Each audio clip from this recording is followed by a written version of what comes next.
Colourful Radio. Our music, our news, our views. Hello and welcome to the last hour of South Central with me, Lisa Ben. There's a few tracks you just heard there. The first one was Choked by Nate James. The second one was Days Like This by Shauna Scoffrey. And that track just there was Blue Skies by Julie Dexter. Depression is the topic today, as it's Depression Awareness Week starting tomorrow. And it's a time where awareness is going to be raised to shed light on this growing issue. Rashid Oglaru in the last hour just gave some great gems as usual, and I also shared my experience with depression. If you missed that, you can always go onto the Colourful Radio podcast to review and to listen back to hear what was said if you just go to the 11th hour. Shortly I'll be speaking to Rachel Kelly, who's a journalist, author and ambassador for mental health charity SANE, and she will also be sharing her experience. But first of all, I just want to remind you that today's question was, how are you? That is the question that I would like you to ask yourself, just to check in with yourself to see where you are at. If you want to share that with me, you can tweet at Colourful Radio and also directly to me at @IAM_Lisa Bent. And you can also email me via the Colourful Radio website. It's Colourful Radio. Our music, our news, our views. So that was John Legend just reminding us that each day gets better and better. On the line, I am now joined by Rachel Kelly, who is a journalist, author and ambassador for mental health charity SANE. Hello, Rachel, how are you? Hi, good. Yeah. Happy to talk to you. I'm happy that you're happy to talk to me too. So that's really, really good. Also, because depression is quite, obviously the word in itself has a lot of stigma around it. And I think many people feel unable to share their experiences. So again, thank you for being here on Colourful Radio today. It's a great chance because, as you say, there's still a lot of stigma about depression. So any opportunity to talk openly and start that conversation is really great. Brilliant. Now, Black Rainbow, How Words Healed Me, My Journey Through Depression is your award-winning open and honest memoir of your experience and recovery with depression, all of which your proceeds go to the mental health charity SANE. You have had two breakdowns within this battle. The first took place 17 years ago when you were working as a journalist for The Times and with your second child. And the second bout came several years later as a mother with 5 young children. Now, depression can occur for many reasons. Sometimes these reasons are conscious or unconscious and can be triggered by anything. In hindsight, what was at the heart of your depression? I think I did have an underlying tendency. I was quite an anxious child. My depression is anxiety driven. It's not so much low mood, but it's a sense of being out of control, overwhelmed. And I think I was like many women of my generation. I wanted to try and do everything. I wanted the career. I wanted the children. I wanted to be a wife. And all these things I wanted to be not just good, but, you know, as best I could be. Yeah. And I think in the end, I had too many balls, juggling too much. And my body just said, no, that's it. And I went down with these severe depressive episodes. And at the time when you went down with the first one, do you remember the feelings surrounding that? Because I mean, I've just got this image in my head now of you juggling all these balls and then slowly dropping all of them. What did that feel like? Well, it happened quite suddenly, actually. And actually, since my book came out, one of the things that's been really interesting is that everybody does experience depression in different ways. But this sense of it descending quite suddenly, seemingly out of nowhere. It began one night with insomnia, couldn't get to sleep, and I started having these very sort of alarming physical symptoms. My stomach tightened, knotted up. I started having a really bad, felt like I had wasps stinging inside my head. Had this feeling of dread, like I was falling, and I just couldn't get back to a sense of any kind of calm, and my mind was racing. And basically 3 days later, I was in hospital. I was in a psychiatric hospital, and I just didn't know what was happening. At the time, I actually thought I was having a heart attack because I had so little understanding of the physicality of depression. And, you know, it does strike in different ways, but for me, it had very, very strong physical symptoms. And at the time, you were working as a journalist for the Times. Do you think the type of environment and being someone who maybe was quite anxious anyway, do you think the two things together just helped create this situation? Yeah, I think on the one hand, I was very drawn to the sort of excitement, the buzz of journalism. I'm very sociable. I love meeting people and all of that. But on the other hand, I realised after a lot of therapy that I'm actually very sort of approval driven. Right. And the problem with journalism is that I felt I was never good enough. I'd never written enough stories. And it was this 24-hour cycle, which, if anything's become a worse problem. There's no end to it. You could always get another story. So it really fed into my anxiety that I didn't realise it at the time. Yeah. Oh my gosh, that's actually a lot, isn't it? It's really quite, there's levels to this. Well, I think it's a really interesting idea, actually, and I've discussed it quite a lot with some of the workshops I do with people who do suffer from anxiety and depression. Quite often people are drawn to jobs to which they're not very suited. It's quite an interesting thing. It's almost counterintuitive, that you sort of go for something which actually makes your anxiety much worse. Do you know what? Just as you said that, because as I said, I shared my own experience in the last hour, and when so as you know, I'm a counsellor and I specialise in sexual abuse, and it was actually that nearly sent me over, because your whole idea about how the world works is totally crushed, because you're now exposed to the underbelly of life, and it's really difficult to actually sort of fine-tune yourself again to say, oh, actually, yeah, I understand that this does happen, but I still can have hope in life. It was really weird. Yeah, I think you're so right about that sense of sort of hope, and that's so important. And when I'm working with people who, are suffering from depression and anxiety, somehow to instill a sense of hope. It's absolutely crucial step to recovery. Yeah, it really is. Now, the term black rainbow gives a lovely visual idea of what depression looks like. And you also use the term black dog. Can you explain what you mean? Yeah, well, just on black rainbow, that came about because I was describing to one of our children what it felt like. And actually, I feel I have a very great life and a great family. But so it's like a rainbow, but it gone black, and I was trying to explain it to one of the children. That's where that came from. Black dog.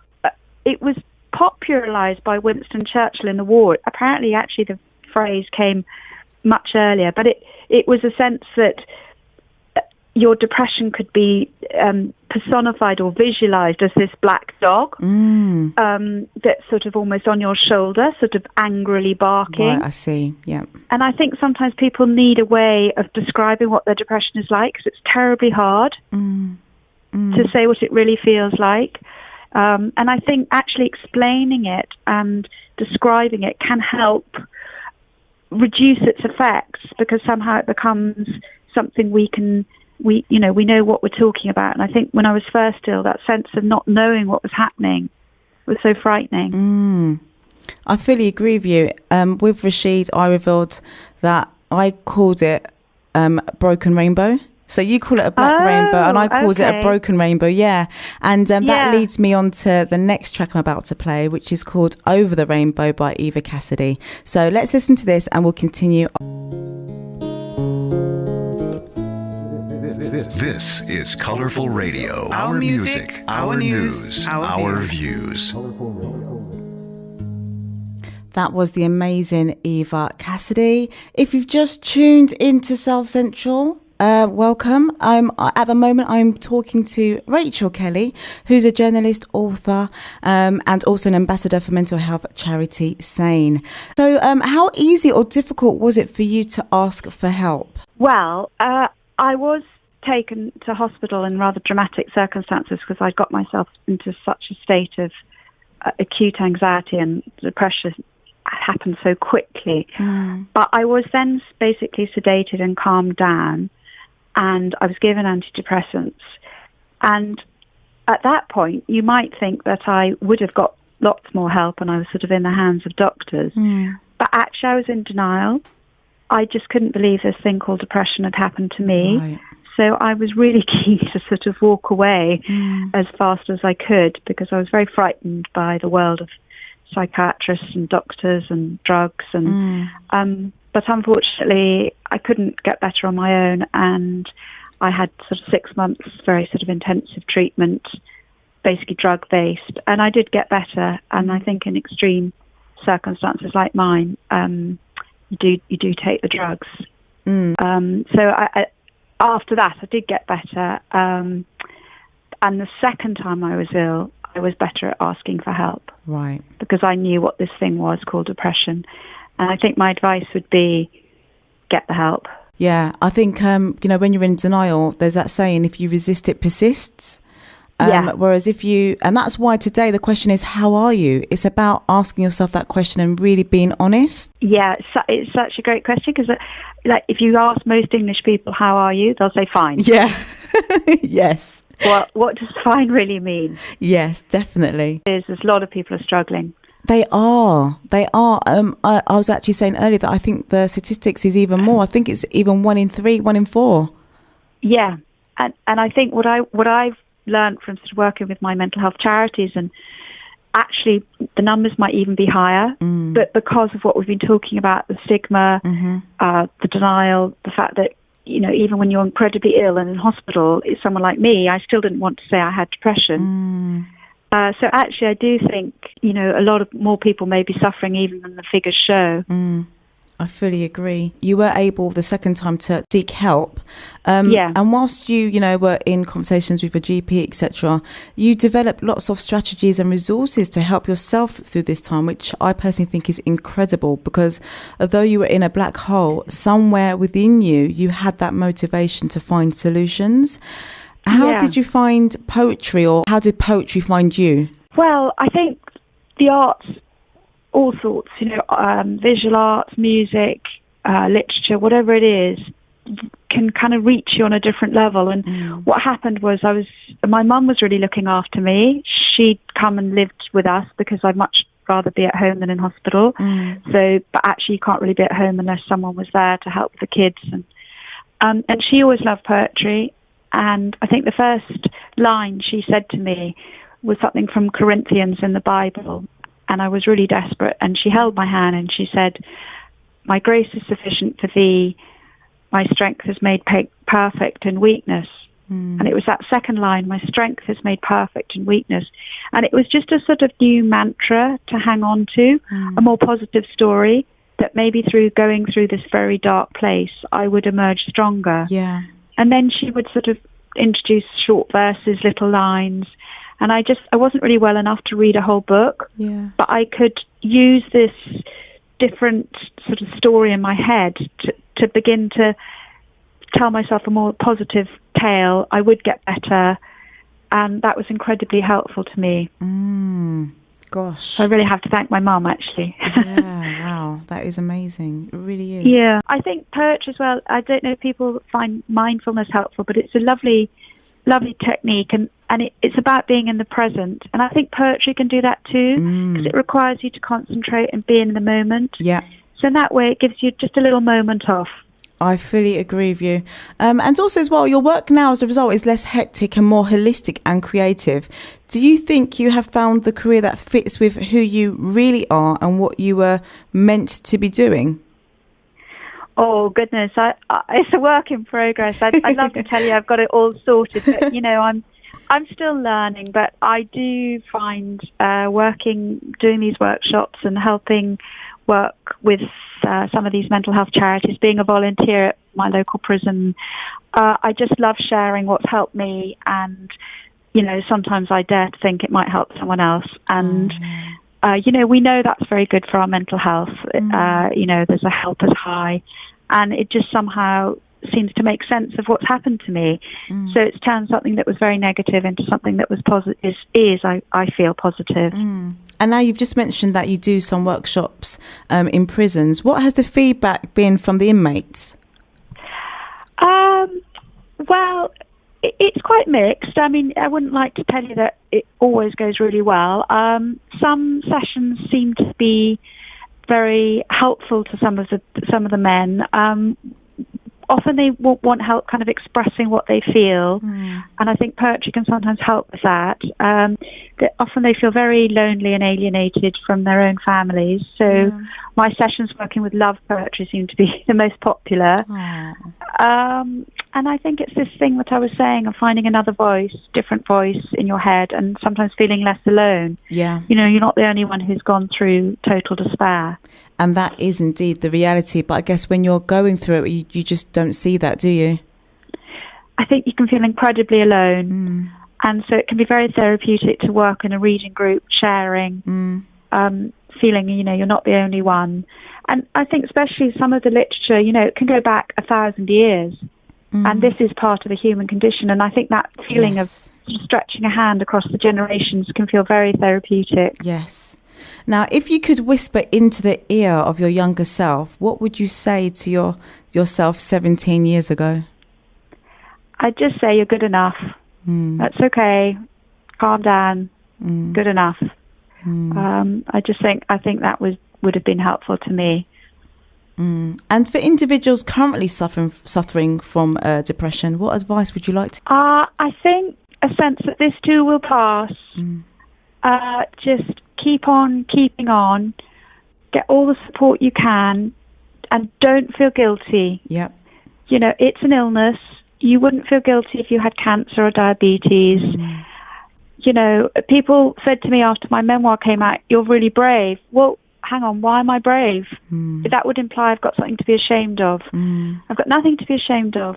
You know, your brain can go wrong, just like anything can go wrong, but your brain can get better. Indeed, it really can.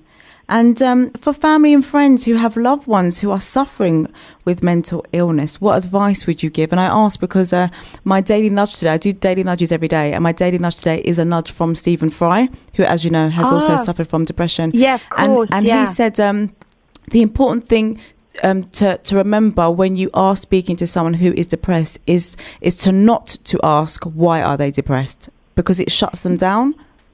Yeah, I think that's great advice. I think the thing that people said to me and do say to me when I'm low, which I find really helpful, is really simple. It's just, how can I help? And just leave it at that. Yeah. Because it takes away from all the guilt, the shame. You know, as I say, if someone had, you know, I don't know, broken their leg, like any illness, you'd say, well, how can I help? Yeah. But depression's no different. That's a really good point. Just let them, you know, come forward with whatever is appropriate. That's really, really helpful.